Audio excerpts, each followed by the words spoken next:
High বন্ধুরা, তোমরা সবাই কেমন আছো? আশা করি ভালোই আছো। তো আবার চলে এলাম তোমাদের জন্য নতুন একটি রেসিপি নিয়ে। আজকের রেসিপি লোটে মাছের ঝাল। তো চলো দেখে নিই লোটে মাছের ঝালটা আমি কিভাবে বানাচ্ছি।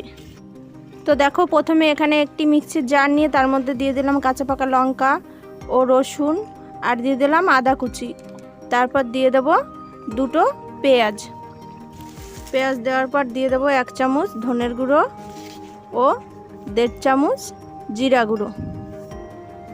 তারপর দিয়ে দেবো 1 চামচ কাশ্মীরি লাল লঙ্কা গুঁড়ো। এবার এটাকে ঢাকনা চাপা দিয়ে মশলাটা তৈরি করে নেব। মশলাটা তৈরি হয়ে গেছে। এদিকে উনানে একটা কড়াই বসিয়ে দিয়ে তার মধ্যে 15 কোয়া রসুন দিয়ে শুকনো খোলায় নেড়েচেড়ে ভেজে নেব। তো দেখো রসুনটা আমার ভাজা হয়ে গেছে। এরপর কড়াইটাকে মুছে এর মধ্যে দিয়ে দেবো 4 টেবিল চামচ সাদা তেল।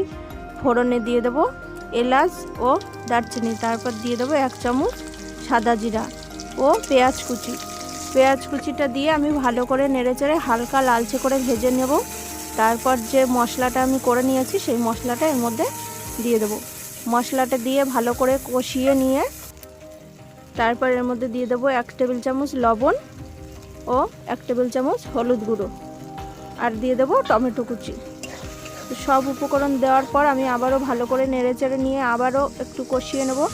হালকা কষানোর পরে একটুখানি জল দিয়ে আবারও ভালো করে আমি পুরো মশলাটাকে ভালোভাবে কষিয়ে নেব যতক্ষণ না মশলা থেকে তেল ছাড়ছে। তো দেখো মশলা থেকে পুরো তেল ছেড়ে দিয়েছে।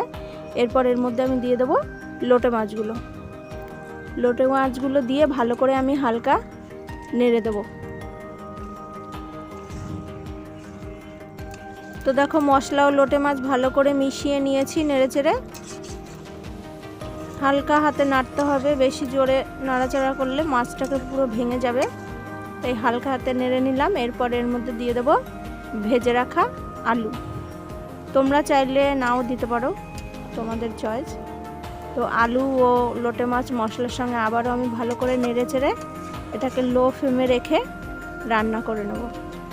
তো দেখো অনেকটাই রান্না হয়ে গেছে। এরপর এর মধ্যে আমি উপর দিয়ে দিলাম কতগুলো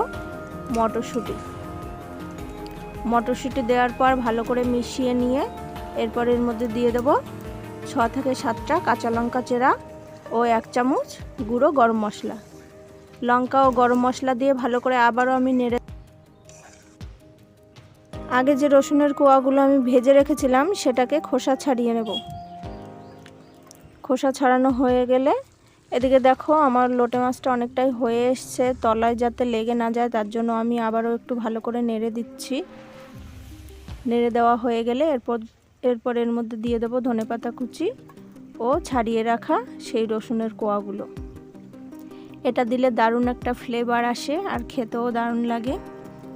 তো দেখো লোটে মাছটা আমার পুরো রেডি। এবার এখানে একটা বাটি নিয়ে তার মধ্যে আমি নামিয়ে নিচ্ছি। তো যারা লোটে মাছ খেতে ভালোবাসো এইরকমভাবে বাড়িতে একবার অবশ্যই ট্রাই করো, আশা করি খুব ভালো লাগবে। তো যারা আমার চ্যানেলে নতুন এসেছে চ্যানেলটি সাবস্ক্রাইব করে পাশের বেল আইকনটি অল করে দিও।